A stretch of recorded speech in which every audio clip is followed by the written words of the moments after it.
Assalamualaikum warahmatullahi wabarakatuh. Saya Dina Haikal bin Cik Kasim dari kelas 6 Takif Sekolah Kebangsaan Tok Kepak.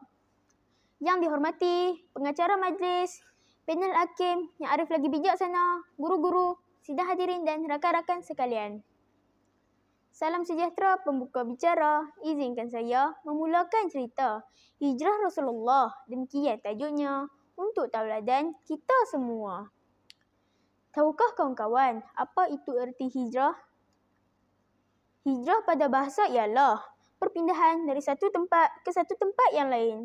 Manakala hijrah dari segi istilah pula bermaksud perpindahan Rasulullah SAW dan para sahabat dari kota Mekah ke kota Madinah. Hijrah juga bermaksud perubahan diri daripada keadaan yang kurang baik kepada keadaan yang lebih baik. Rasulullah SAW ialah Rasul terakhir yang diutuskan kepada umat manusia.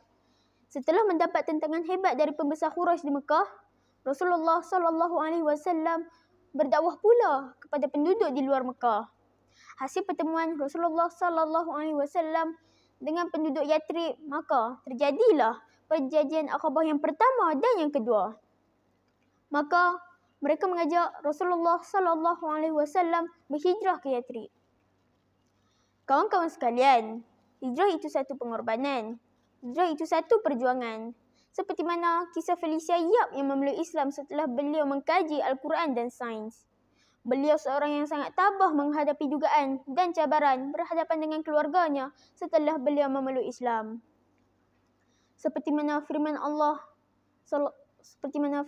Subhanahu wa taala yang bermaksud, dan sesungguhnya sesiapa yang berhijrah kepada Allah untuk membela dan mempertahankan Islam, nescaya dia akan dapati di muka bumi ini rezeki yang banyak dan rezeki yang makmur.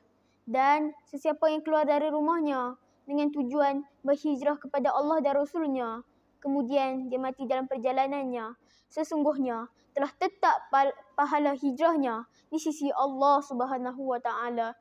Dan ingatlah, Allah itu Maha Pengampun lagi Maha Pengasihani. Surah An-Nisa ayat yang ke-100. Sidang hadirin yang dihormati sekalian, di antara sebab-sebab hijrah ialah: yang pertama, perintah dari Allah Subhanahu wa taala untuk mempertahankan Islam.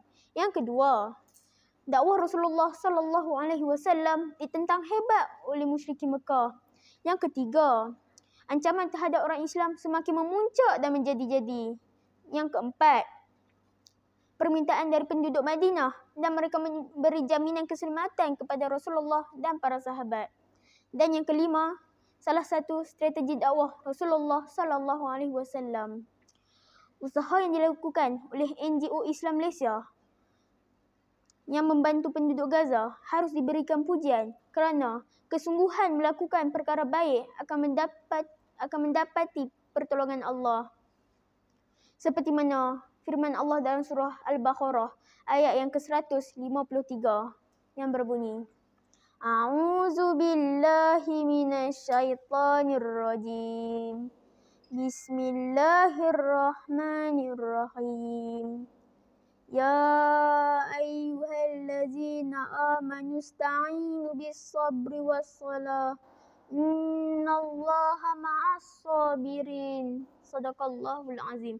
Yang bermaksud, wahai sekalian orang yang beriman, mintalah pertolongan untuk menghadapi susah payah dalam menyempurnakan sesuatu perintah Tuhan dengan sabar dan dengan mengerjakan sembahyang.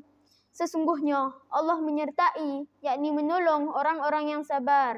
Dengan itu, sekian sahaja mengenai hijrah Rasulullah pada kali ini. Assalamualaikum warahmatullahi wabarakatuh.